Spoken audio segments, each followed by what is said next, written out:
Ibihe byiza cyane kuri izi tariki 12 z'ukwezi kwa 12 uyu mwaka w'2024 ndakwifuriza kugira umugoroba mwiza aho uri hose. Nguhaye ikaze mu gitaramo aho ugiye gutaramirwa nanjye Intore mu mfura Silent Fire at your mind, a billion African black dream boy and be joy speaker boy alone to make a load of tokalas Jimus for mafita antagonist.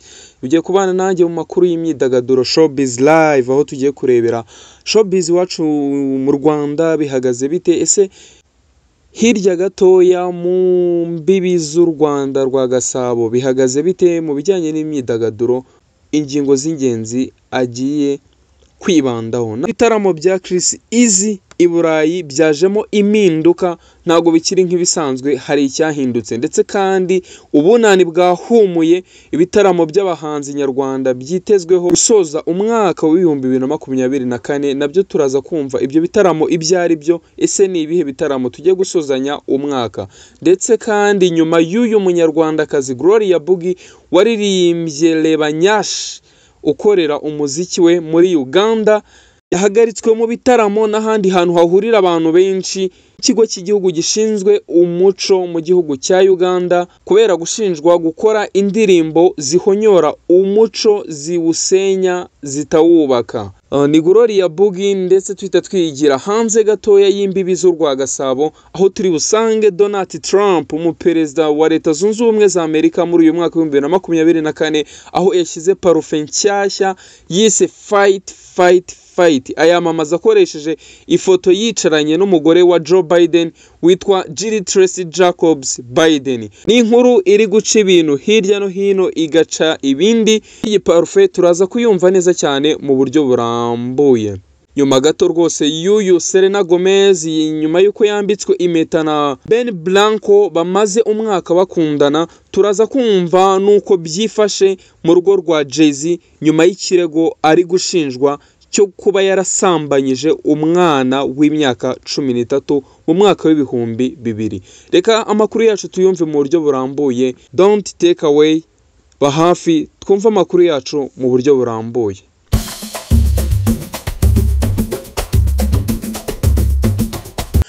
Ni mu gihe abakunzi ba Chris Easy babarizwa mu bihugu bitandukanye byo ku mugabane w'i Burayi, uyu muhanzi rero kuri ubu ngubu yamaze guhindura gahunda kuko atazataramira mu bindi bihugu bigiye bitandukanye usibye i Buruseli gusa. Ubundi yari yaravuze ko azataramira i Buruseli, agataramira ndetse no mu bindi bihugu bya Aziya, harimo nk'ibihugu by'Ubufaransa ndetse na Polonye, n'ibihugu bigiye bitandukanye. Yari yaravuze ko azataramira, ariko kuri ubu ngubu azataramira i Buruseli gusa. Hari mu gitondo cyo ku itariki 11 z'ukwa 12 muri uyu mwaka w'2024, yari Chris Easy ari kumwe na Junior Giti ureberera inyungu ze bageze mu Bubiligi, aho bari bitabiriye igitaramo uyu muhanzi agomba kuhakorera ku itariki 14 z'ukwa 12 uyu mwaka.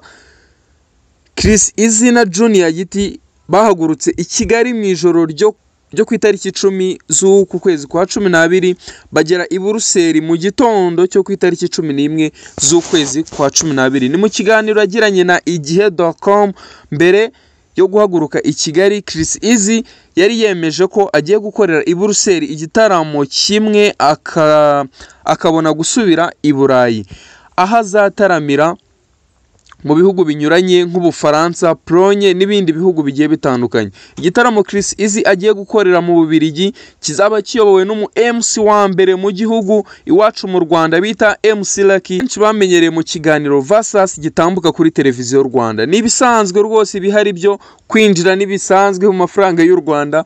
Kwinjira muri iki gitaramo n'amapaundi 30 kubazagura amatike online, naho kubazagura amatike bakigerayo ku muryango bazishyura amapaundi 40 ku myanya isanzwe, naho ku myanya y'icyubahiro uwaguze amatike ku muryango bazishyura amafaranga amapawundi 50. Chris Easy agiye gutaramira i Burayi nyuma yo gusohora indirimbo ye yise Samborera iri mu zigezweho muri iyi minsi. Abana abatoya urubyiruko bari kuyibyina bayicinya makadiho, ndetse kandi iyi nkuru buryo ubunani bwahumuye ibitaramo by'abahanzi nyarwanda byitezweho gusoreza neza abanyarwanda muri uyu mwaka wa 2024. Ni ibingibi bikurikira ngiye kukubwira abanyarwanda bazagutaramira bakagufasha gusoza umwaka wawe wishimye, wataramiwe, umeze neza cyane.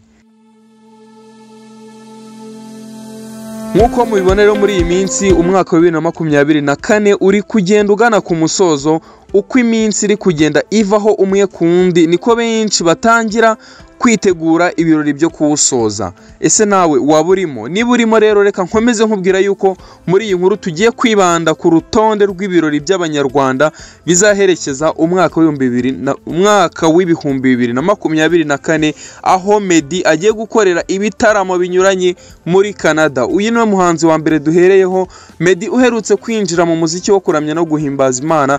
Agiye gukorera ibitaramo bitandukanye mu gihugu cya Leta Zunze Ubumwe za Amerika, muri leta ya Canada. Ni ibitaramo Meddy ateganya gutangirira mu mujyi wa Montreal ku itariki 14 z'uku kwezi kwa 12, aho buzacya akomereza mu mujyi wa Toronto mbere yo gusoreza mu mujyi wa Ottawa ku itariki 22 z'uku kwezi. Ku rundi ruhande amakuru avuga ko ibitaramo by'uyu muhanzi bishobora kongerwa akazakomereza mu mijyi nka Vancouver na Edmonton, nubwo amatariki yabyo yo ataramenyekana. Nuko nguku azaba ahakubereye ni Meddy muri gospel. Muzabane neza cyane mu mujyi wa Montreal, arahari cyane, ndetse kandi Platini ari muri Leta Zunze Ubumwe za Amerika. W'ababyeyi bise Nemeye Platini uherutse kwerekeza muri Leta Zunze Ubumwe za Amerika, ahagiye gukorera ibitaramo Baba Experience. Byitezwe ko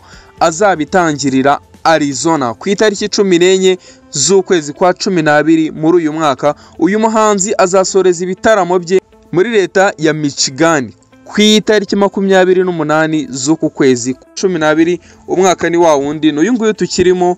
Naho rwose Gisubizo Ministries igiye kwizihiza imyaka 20 imaze iri mu kazi kayo. Gisubizo Ministries, itsinda rimaze kubaka izina mu kuramya no guhimbaza Imana, rigiye kwizihiza imyaka 20 rimaze ritangiye ibikorwa byaryo.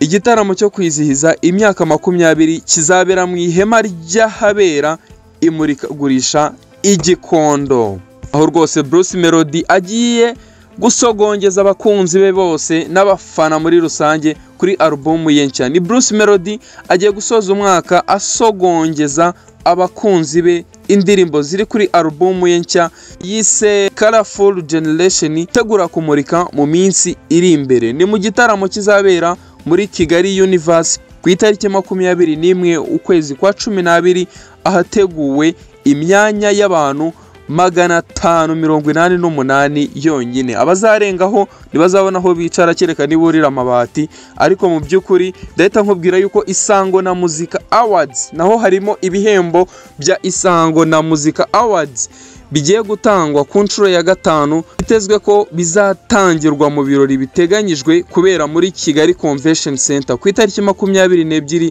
z'ukwezi kwa 12. Naho uyu mwaka ni kuva mu mwaka wa 2023. Ibi bihembo bibanzirizwa n'ibitaramo bibera hirya no hino mu gihugu bizwi nka Isango na Muzika Awards Tour, aho bizenguruka mu ntara zitandukanye. Ari nako byagenze uyu mwaka wa 2024. Ni Korali de Kigali yateguje igitaramo nayo bita Christmas Carols. Ubuyobozi bwa Korali de Kigali buherutse gutangaza ko bufite byinshi buhishiye abakunzi bayo mu gitaramo cyayo ngarukamwaka cya Christmas Carols giherekeza iminsi mikuru. Ni kuri iyi nshuro iki gitaramo kizaba tariki 22 uku kwezi muri BK Arena mu mujyi wa Kigali. Ni ukuva 2023 nkuko nabikubwiye. Korali de Kigali itegura ikanakora ibitaramo bya Christmas Carols byo kwinjiza abakunzi bayo mu minsi mikuru ya Noheli n'Ubunani. Ni igitaramo cyiza cyane, ntuzasibe kwinjizwa muri Noheli n'Ubunani, byiza cyane. Ndetse Israel Mbonyi nawe azaba habaye hafi, agiye kongera gutanga Noheli ku bakunzi be. Ku nshuro ya gatatu Israel Mbonyi agiye gutaramira muri BK Arena mu gitaramo akora kuri Noheli, aho bibiri amatike yabyo yacuruje agashira mbere y'umunsi w'igitaramo. Ibi ni bidasanzwe muri gospel nyarwanda ndetse no muri showbiz iwacu mu Rwanda. Iki gitaramo giteganyijwe kubera muri BK Arena ku itariki 25 z'uku kwezi, aho kugeza uyu munsi abakunzi b'umuziki we bakomeje kugura amatike ku bwinshi. Sinzi hazaba kwiza kereka bamwe nibajya munsi y'intebe, ariko icyo cyo tuzataramana kuri izi tariki 25. Israel Mbonyi azaba akora iki gitaramo yizihiza isabukuru y'imyaka 10 amaze mu muziki we wo kuramya no guhimbaza Imana. Naho rwose James na Daniela bagiye gutanga Noheli muri Amerika nabo. Noheli yabaye Noheli n'Ubunani bwabaye Ubunani. Itsinda ry'abaramyi James na Daniela bari kubarizwa muri Leta Zunze Ubumwe za Amerika, bategerejwe mu bitaramo ku itariki 22 no ku itariki 25 z'uku kwezi. Ibi bitaramo bizabera muri Arizona ku itariki 22, itariki 25 z'uku kwezi. Bazaba bataramira mu mujyi wa Dallas.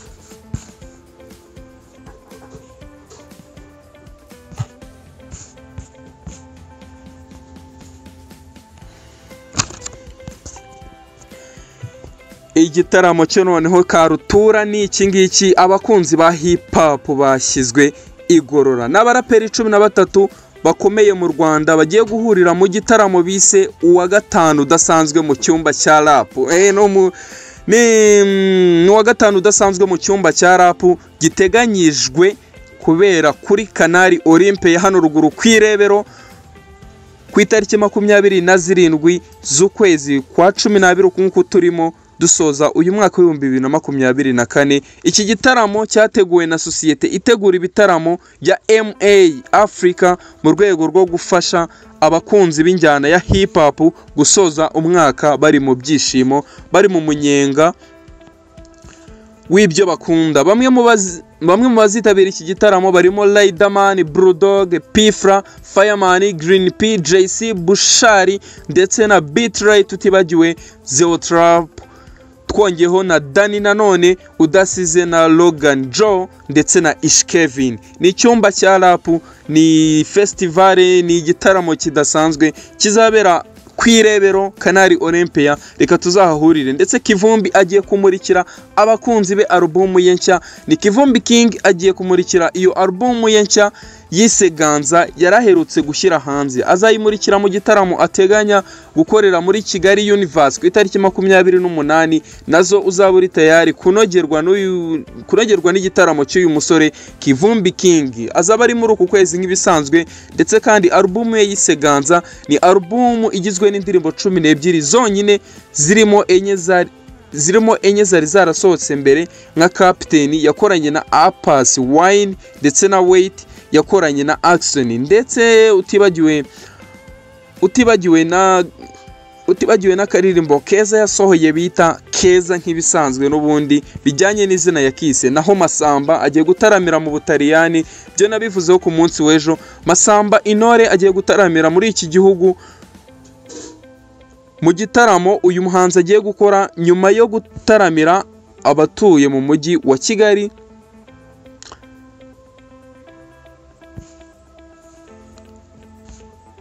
Ni igitaramo azajya gutaramira diaspora nyarwanda mu gusoza uyu mwaka wa 2024. Naho hanze rwose mu bitaramo bihari bitari byo mu Rwanda, Rugana Victor bagiye guhurira mu bitaramo bihari by'aba Nigeria bagiye kuza mu Rwanda tukabakira n'iwacu muri showbiz nyarwanda. Muri showbiz live dufitemo Rugana Victor bagiye guhurira mu gitaramo i Kigali. Ni Michael Adebayo Olayinka wamamaye nka Ruga na Anthony Ebuka Victor wamenyekanye nka Victor bategerejwe mu gitaramo kizabera mu mujyi wa Kigali, aho abakunzi ba showbiz nyarwanda bateze amaboko n'ibitenge bavuga bati nibabanguke tubakire, badutaramire dususuruke dore iwacu turatarama nk'ibisanzwe. Iki gitaramo bise ni Revive Up Experience, byitezwe ko kizabera muri BK Arena ku itariki 28 z'uku kwezi nk'ibisanzwe. Naho itsinda rwose bita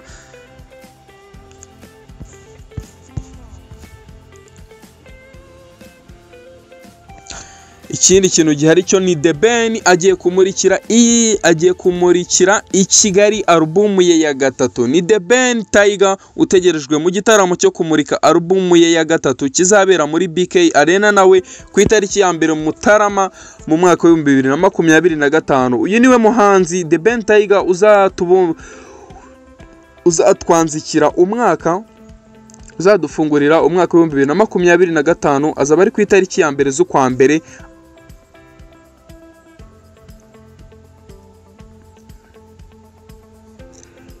Ni igitaramo kizaba kidasanzwe cyanavuzwe cyane mu itangazamakuru, aho harimo itike ya $1.5 y'umwanya wa business suit. Ni itike iteye ubwoba kuri bamwe babashije kuyumva mu matike uyu musore yasohoye, ndetse kandi itike irimo hano ya makeya ni itike y'5,000.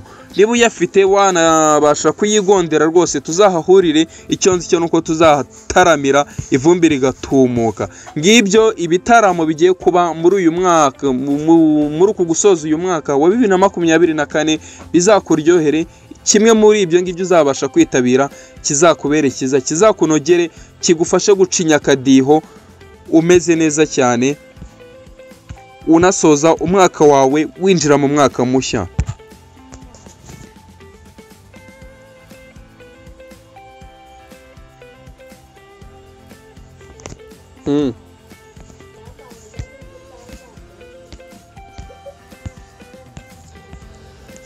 Twagiye naho ku makuru tuba dufite hanze tugomba kurambura, nuko ya nkuru ya Donald Trump wumvishe watorewe kuyobora Leta Zunze Ubumwe za Amerika yashyize hanze umubavu ukomeye cyane parfait nshya yise fight,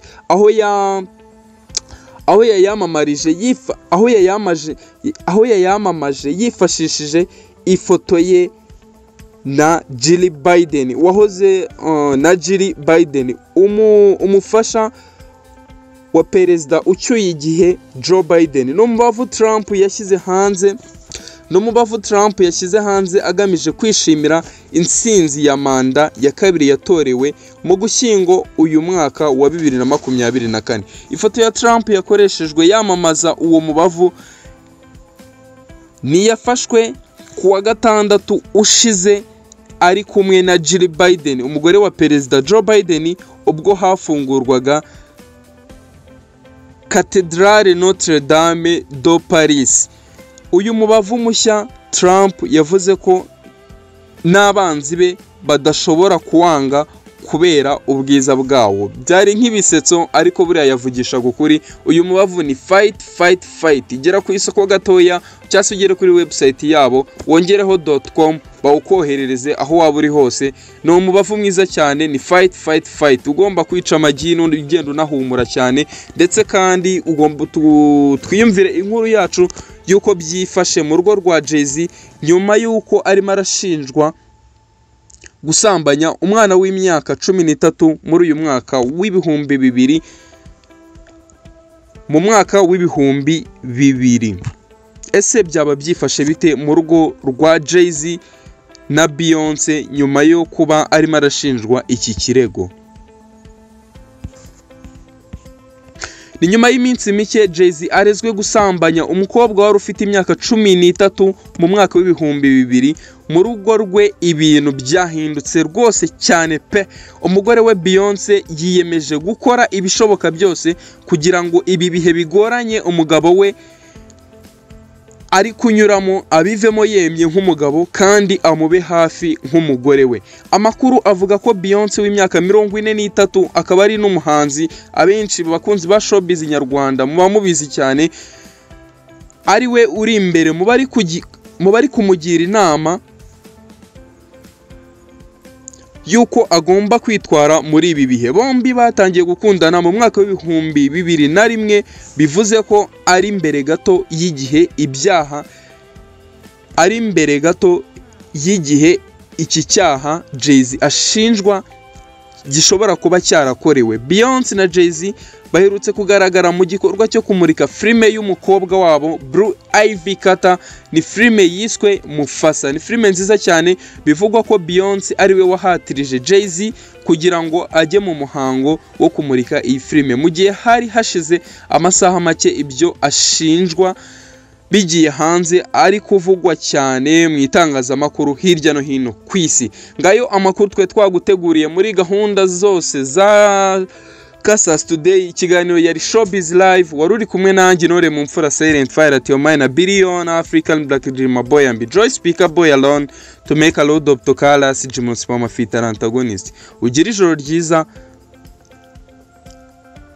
Yambi Santi Angel, Hug Life for Zaya Malone.